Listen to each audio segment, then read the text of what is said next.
Welcome to the Lord of the Rings Lorecast, the show that explores the background of Tolkien's amazing world from the very beginning.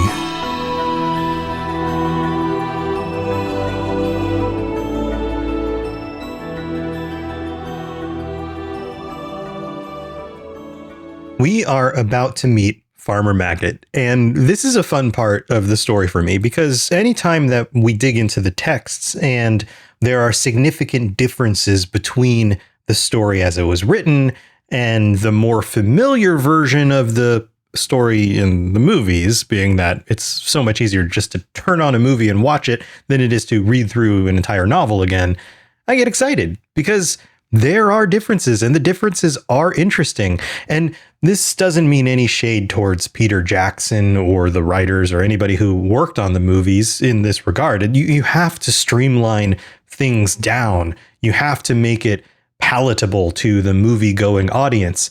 But what that means for me and you is that we get to be reminded of the original version of the story and dig into those details even more. And Farmer Maggot is an interesting person. He's a much more dynamic character than just a grumpy farmer who wants the other hobbits to get off of his field. The conversation with him provides some insight into not just him and his personality, but the way he lives, the part of the world, the part of the Shire that he's in specifically, and his family and little bits of details here and there. So we're going to go through the conversation with Farmer Maggot and the things that we can learn from a very close reading of this conversation. So let's get into it.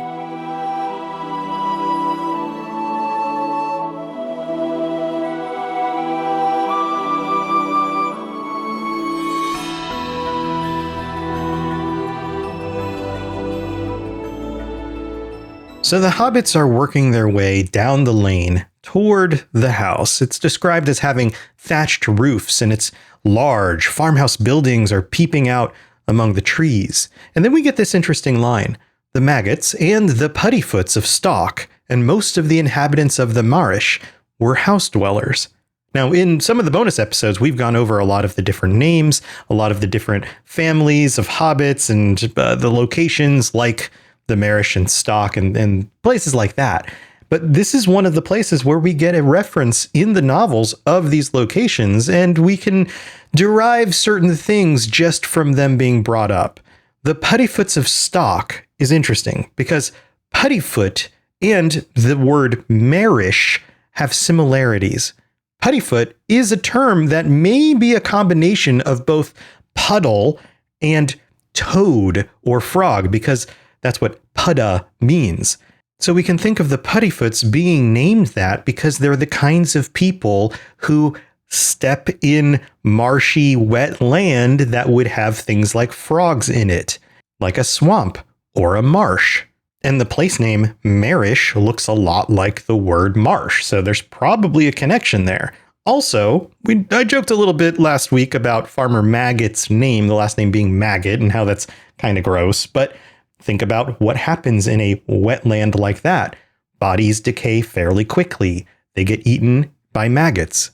And I don't know for sure that that's the inspiration. This is more speculation on my side, but it seems to make sense. A lot of this lines up around the idea that the family names in this part of the world reflect a lot about the landscape in which those families came from, which is common among Tolkien's naming conventions. What's also interesting here is that they are house dwellers.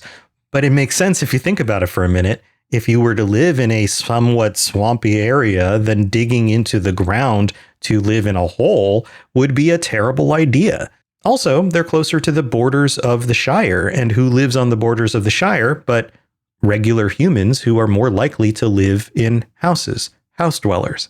So they walk up to what is described as a wide wooden gate, which would be the very front or back gate of the property, because you would need a big wide wooden gate for things like livestock and hauling a bunch of grain or whatever you're growing on a farm in and out of the property. And the very thing that Frodo feared becomes true. They hear a loud voice shouting, "Grip, Fang, Wolf, come on, lads." And those are great names for dogs that you would protect your property, because just naming those dogs those names and shouting them out would scare people away. And the way the dogs interact with the hobbits here is very interesting. 3 dogs come running out and they bark at all of them. Then they take no notice of Pippin, but it says here, Sam shrank against the wall while the two wolfish-looking dogs sniffed at him suspiciously and snarled if he moved. The largest and most ferocious of the three halted in front of Frodo, bristling and howling. And you know, when things like this happen in stories, it's time to look for parallels. And although we don't see Pippin and Sam and Frodo dealing with something like wargs, we do see in the future when they have to deal with scary situations that are kind of similar. The biggest and most ferocious one is going after Frodo. This feels kind of like foreshadowing for the situation at Weathertop. Also, it's funny to note that Pippin is completely ignored, maybe because the dogs were already familiar with him, and Sam shrinks against the wall. And this is part of what, at least this is my interpretation, this is part of his character arc. The idea that in a dangerous situation like this, which he has rarely been in, the first time he is afraid and he acts afraid. But in later situations, although he is afraid, he's much more courageous, especially when it comes to protecting Frodo. And of course, that builds up into the moment where they are entering Mordor, dealing with Shelob, dealing with the orcs in the tower, and all of that. But then finally, we get an introduction to Farmer Maggot, and we're going to go over a lot of the dialogue here. He's described as broad and thick-set with a round red face. And this makes sense. This is the description of somebody who does a lot of physical labor and is outside a lot. They would be broad. He's got like this muscular build for a hobbit, and he's red because he spends his time out in the sun. He's probably constantly sunburned. And notice his first words here sound kind. But as we later see, he has a scowl on his face. Hello, hello, and who might you be? And what may you be wanting? Pippin responds, Good afternoon, Mr. Maggot. And he looks at him closely and he says, Well, if it isn't Master Pippin, Mr. Peregrine Took, I should say. And you can tell at this moment that he's somewhat relieved. His scowl turns to a grin. It's a long time since I saw you round here. It's lucky for you that I know you. I was just going out to send my dogs on any strangers. There are some funny things going on today. He also explains that they've had some, what he describes as queer folk around, and that they're too close to the river, which implies that there are people who travel by river and sometimes make their way into this area or on his land. But then he says this fellow was the most outlandish I have ever set my eyes on. And then he says something that does help to confirm the feeling that we got about him when Frodo was describing being on his land and being yelled at. He says, He won't cross my land without leave a second time, not if I can stop it. Now notice here that when Frodo was a child and on his land and he scared the child away, it makes sense that he being Farmer Maggot, would be brave or seemingly brave. He would be scary to Frodo. He would be defending his land. But think about the situation he just went through as we go through this. Farmer Maggot is a hobbit and he just had an encounter with a Nazgul. And yet, after the Nazgul has left, he is still responding bravely. He's even more committed to protecting his land and standing up against whoever this stranger was. Pippin asks, What do you mean by this fellow? And Farmer Maggot responds, Then you haven't seen him. He went up the lane toward the causeway not a long while back. He was a funny customer and asking funny questions. And then he invites them inside, saying that it would be more comfortable to pass the news inside, and then offers them some good ale on tap, which absolutely fulfills Pippin and Sam's hope of having stopped for a drink. So they get what they were asking for. But also, this shows that Farmer Maggot is shrewd. He doesn't want to discuss this outside. He doesn't say that, but he knows it will be safer and the justification is more comfortable inside the house. Now, we know it's a warm day out, but it hasn't been described as particularly uncomfortable outside. But it may also imply that he has more to say or wants to know more than he's putting on right now. And I think we're about to see some evidence for that. He's piecing things together already. The day is strange. A very strange, dressed in black, spooky-looking individual has just been on his property. And then out of nowhere, 3 hobbits show up on his property in a very odd fashion. He's actually pretty shrewd, and he's piecing this together. This doesn't feel like a coincidence. We'll also see that although Frodo is particularly careful about what he reveals, he knows that he needs to be guarded about what he says and how he says it, they're still willing to go inside. This is a refuge for them, and also they offered ale. And then Frodo asks about the dogs, and then Farmer Maggot confirms, oh no, they're not going to harm you unless I tell them to. And then he confirms that by telling them to heal, and immediately they leave the hobbits alone. They're very well-trained dogs. And I keep saying the hobbits as if there's a distinction between the group and Farmer Maggot, but clearly they're all hobbits, but you know what I mean? The hobbits that are part of this group, the Fellowship hobbits. That's kind of the way they fit in my brain. So Pippin introduces the other two. Mr. Frodo Baggins, he said. You may not remember him, but he used to live at Brandy Hall. And we get this interesting reaction. At the name Baggins, the farmer started and gave Frodo a sharp glance. Now, why would that be? Frodo, of course, is worried that he's remembering him and is still upset at the young Frodo having been on his land and stealing his crops. But there's something else going on here as well. Well, if that isn't queerer than ever, he exclaimed. Mr. Baggins, is it? Come inside. We must have a talk. Another coincidence. These are all starting to add up.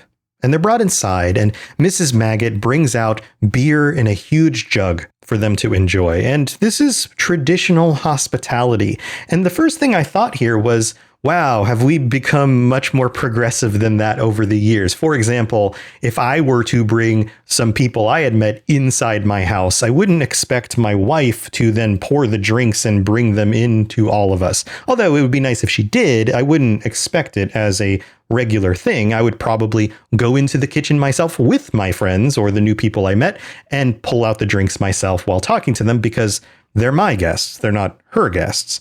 But that's not the way the world works here. And part of it is because this is a more traditional conservative society, but also that's not their roles. Later on, we discover that this farm has a number of people working at it. There are farmhands who are employed. There's the rest of the family who all work on the farm as well. A large number of people. And in that type of situation, you have to divide up the roles and tasks. So sure, there's definitely some traditional gender role things going on here, but also Farmer Maggot, the male, is the one who goes out with the dogs to scare away the people who are not supposed to be on his land. And Mrs. Maggot, the woman, is the one who's more likely to be taking care of things going on inside the home. That's traditional, but it also makes sense when you have a farm to run and everybody needs to be doing different jobs in order to keep things going. So it's a little bit of both. It's also a little bit of a justification for why things are traditionally set up this way, although there are definitely gender stereotypes and things that go along with that in some cases, but that's a whole nother topic. We also get a little reveal here about Sam. We're told that Sam sipped his beer suspiciously. He had a natural mistrust of the inhabitants of other parts of the Shire. So there's a little bit of that whole, this is where I'm from and other people from other places are strange thing that Sam originally pushed back against, if we think back to the moments with him at the pub, but also he's still the kind of person who does that. And that makes sense because he is the kind of person who hasn't traveled that much. He's only heard stories about people who live in other places. And the less you know about people outside of the group that you're comfortable with, the more your understanding of them is probably incorrect. But there's more to it than that. He's very protective of Frodo. And this isn't new information, but it's more confirmation about his attitude and eventually the ends that he will go to, like we talked about towards the end of the story. It says here, he was not disposed to be quick friends with anyone who had beaten his master, however long ago. And I can't help but notice that there's, I don't know if this is intentional or this is just me reading into things, but there's definitely a juxtaposition there between Farmer Maggot and his loyal dogs and Frodo with his loyal friend Sam, who kind of acts like a guard dog, except for when he's, in this case, pushed up against a wall by two of them and is scared also. But of course that changes in the future. And I love this next little bit. After a few remarks about the weather and the agricultural prospects, which were no worse than usual, Farmer Maggot put down his mug and looked at them all in turn. And the beginning of the conversation, of course, is them discussing the weather. And of course, that's important to a farmer. But isn't this human nature? We still do this today. How's the weather been? Oh, it's real hot this summer. We get a lot of rain, but we need it because, there's a drought, that sort of thing. Yeah, they're doing that here. And I'm pretty sure human beings have done this since the beginning of language. So Farmer Maggot starts digging in a little bit, and he talks to Pippin first and says, well, he asks the question, where might you be coming from? And he's clever. He's shrewd here. He says, were you coming to visit me? For if so, you had gone past my gate without my seeing you. Basically, how did you get into my property without me noticing? And Pippin tells him the truth, at least as much of the truth that he's comfortable sharing. We had come over your fields, but that was quite by accident. We lost our way in the woods, back near Woodhall, trying to take a shortcut to the ferry. That seems fair enough. They were in the woods, they got a little bit lost, they're trying to figure out how to get to the ferry. But of course, Farmer Maggot's a little bit suspicious. He says, well, if you were in a hurry, the road would have served you better. Like, why weren't you on the road? This still seems suspicious. But then he says, but I wasn't really worrying about that, meaning like I wasn't worried about you being on my land. I know who you are, and you can walk over my land. He even says, if you have a mind, meaning if you take care in doing so, which brings up the topic of people being on his land with or without permission. And then he looks at Mr. Baggins and he says, I dare say you still like mushrooms. And he laughs and then admits that he recognizes him. And he digs in a little bit. He even says that Mr. Frodo Baggins was one of the worst young rascals in Buckland, which implies that Frodo was probably up to some other things that he hasn't told us about or admitted in the story yet, and probably was a little bit more adventurous than we might have thought, in a way that was inconvenient to the other people in the community. But also may have, like I discussed in that previous episode, him running from the dogs is kind of like training for avoiding the Nazgul and that sort of thing. It would make sense that if he's adventurous in these types of ways, then he might be even more suited for this journey and this adventure, because you have to be the kind of person who's willing to take risks, who's willing to be brave. And we're seeing that although Frodo does come across as fairly refined, considerate of others, well-spoken, that he may have a side of him that's not just adventurous in the sense of wondering what the elves are like or wanting to see mountains, but a little bit more risk-takey, if that makes sense and is the right way to say that. But then Farmer Maggot explains that he wasn't really worried about the mushroom thing. He wasn't really thinking about that when he heard the name Baggins. It was because he had just heard the name Baggins before they showed up. He says, what do you think that funny customer asked me? We get a description of this situation and this funny character. All black he was himself too, and cloaked and hooded up as if he did not want to be known. And Farmer Maggot explains that, well, they don't usually see big folk over the border, although that does happen sometimes, but he's never heard of somebody like this, somebody in all black and mysterious like this. And then we get a little breakdown of the conversation. Farmer Maggot says, good day to you, and basically explains to him, if you're looking to get somewhere, this lane doesn't go anywhere, you might as well turn around. Probably in a stern tone, meaning, get off my land.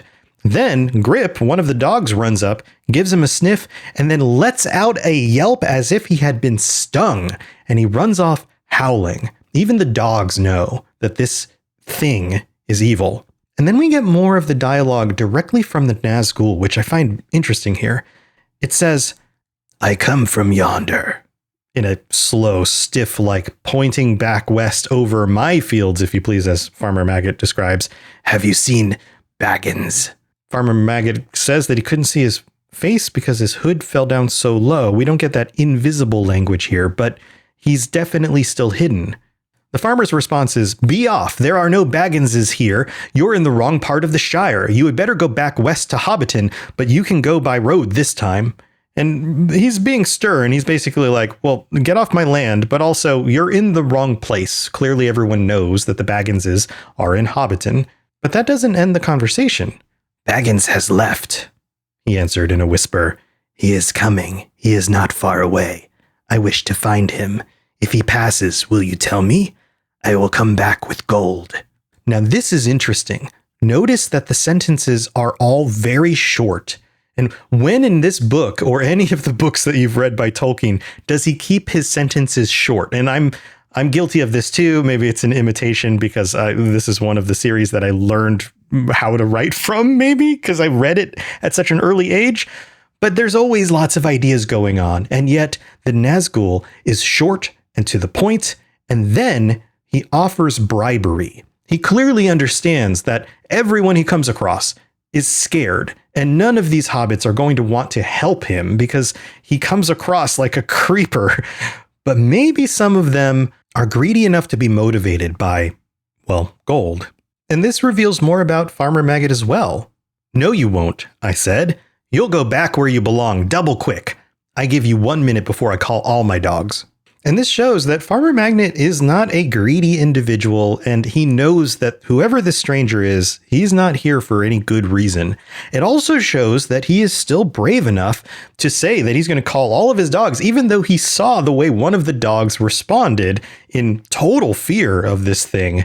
Yet he's still willing to hold his ground and threaten it. And then we get this. He gave a sort of hiss. It might have been laughing, and it might not. In situations like this, when you're a writer, I would imagine that one of the things that's difficult to do is justify why something as evil as a Nazgul, who is extremely more powerful than somebody like Farmer Maggot, wouldn't simply murder him in this situation. Oh, you're going to stand up against me? I'm just going to lop your head off with my big old sword. Right? I mean, a Nazgul would do that without even thinking twice. Who is this hobbit to them? They don't care. Now, there are some reasons for why you might not do that. One, you don't want to create a stir. You don't want to bring more attention to yourself while you are trying to secretly look for the thing that is extremely important. And you don't want to create a situation where it is actually more difficult for yourself to find that thing. I get that. There's some rationale there. But another reason for not doing that is because you just feel above everyone else. You feel like, well, it doesn't matter what you say. It doesn't matter if you call your dogs. I'm not scared of you. In fact, this is kind of cute. We're going to find what we want anyway.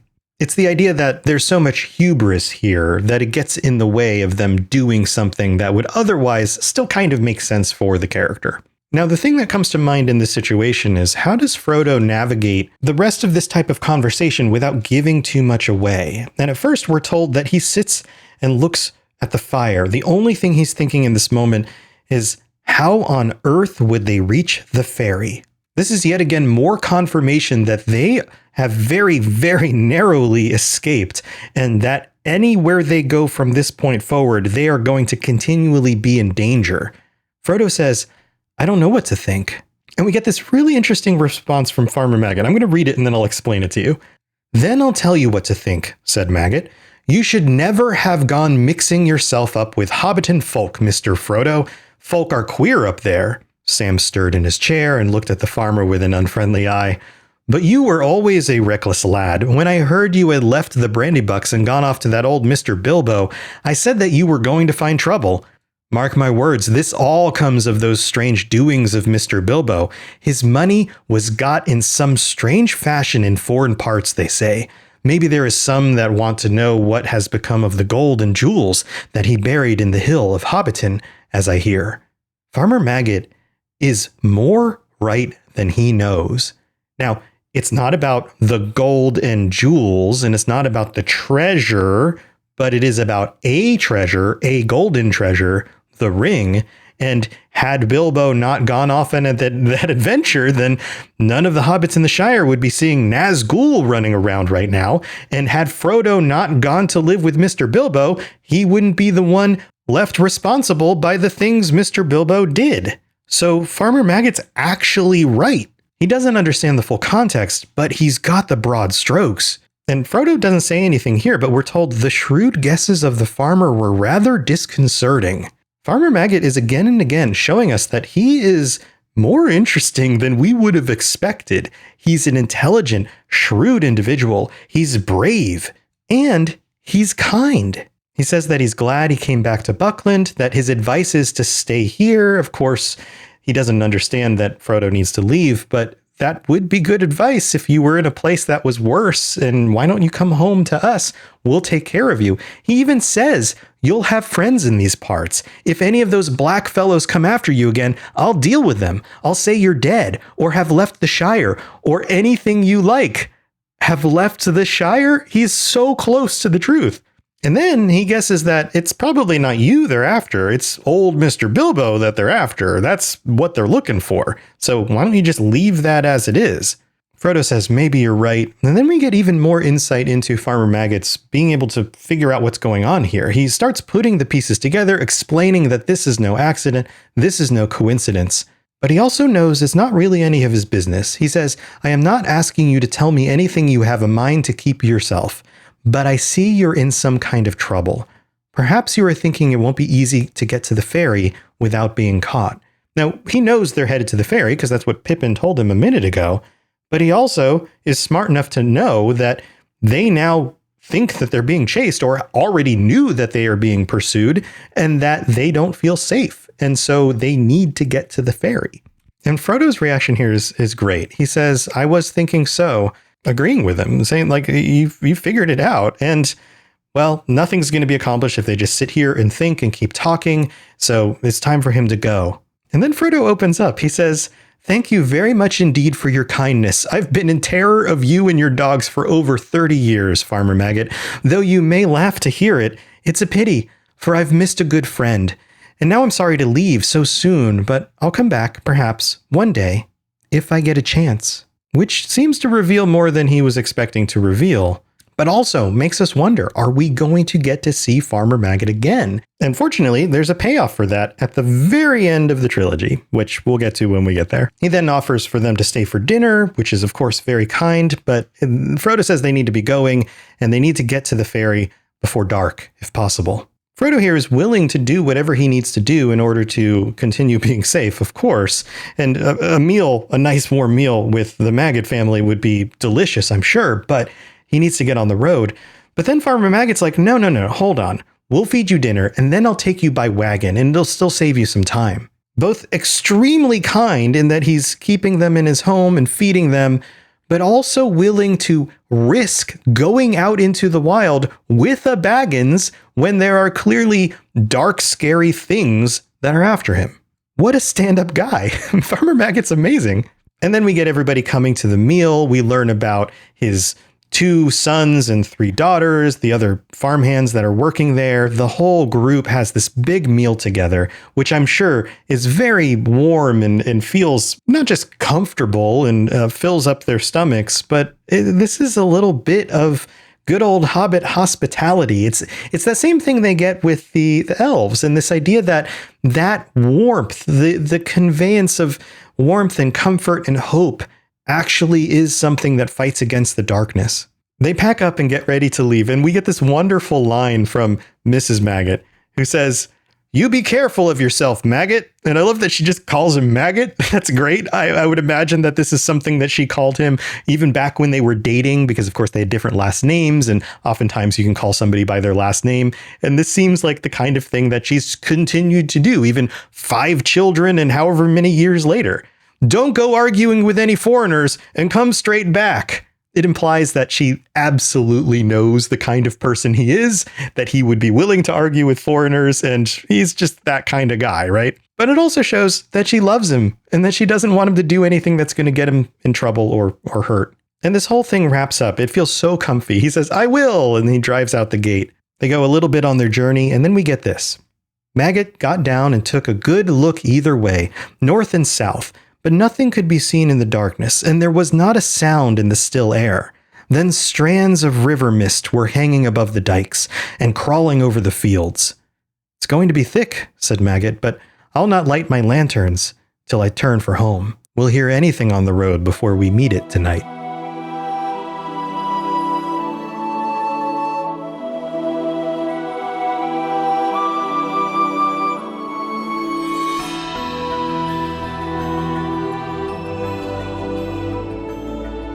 So congratulations to the 5 winners of the giveaway we did on Patreon this week. I was able to offer 5 codes for the It's sort of a remaster, re-release of the Lord of the Rings War in the North game. Thanks to the developers for that, for helping out with that giveaway and providing the codes and all of that. I hope the winners were able to get those codes installed and enjoyed the game and all of that. It's fun to be able to do this kind of stuff, especially as just kind of a bonus thank you to patrons. I know it's not a big motivating thing to get people to sign up. It's more of just a way to celebrate the people who have helped support the show financially. It's just kind of another fun little thing to do. So congratulations to those winners, and welcome to our newest patron member, Alexander. Thanks for joining us. Patreon.com/LOTR Lorecast if you would like to get ad-free episodes or just support the show or join us for patron chats. If I've helped you get through your workouts, for your commutes, if you keep coming back to the show and you just want to say thanks, signing up on there is a great way to do it, and it keeps the show going. So thank you to all of our supporters. Also, I have to shout out all of our VIP patrons, which I'll do in a second, and remind you that helping out with 5-star reviews on whatever platform you listen to this on is extremely helpful. So even if you can't support financially, I don't expect everyone to do that, but even if you can just leave a little 5-star review, that helps a ton. And if you've done that before, thanks so much. All right, let's shout out all of our VIP patrons. Let's see if I can get through the list without messing it up.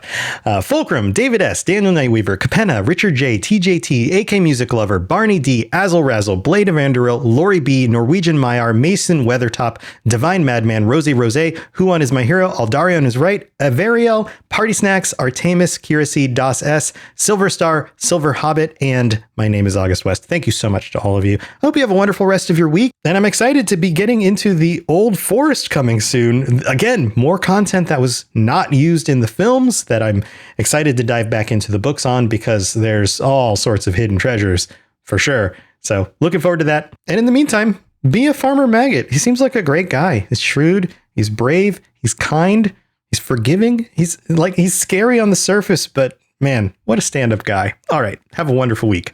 I'll see you next time. Thanks for listening to the Lord of the Rings Lorecast. If you'd like to learn more about other fantasy worlds, check out my other podcasts, The Elder Scrolls Lorecast, The Witcher Lorecast, and more at robotsradio.net. If you'd like to reach out, I'd love to hear from you. Send me a note on Twitter at robots_radio, or join our amazing community on the Robots Radio Discord. There are links in the show notes, or just search Robots Radio Discord, or find the link on robotsradio.net. I'll see you next time.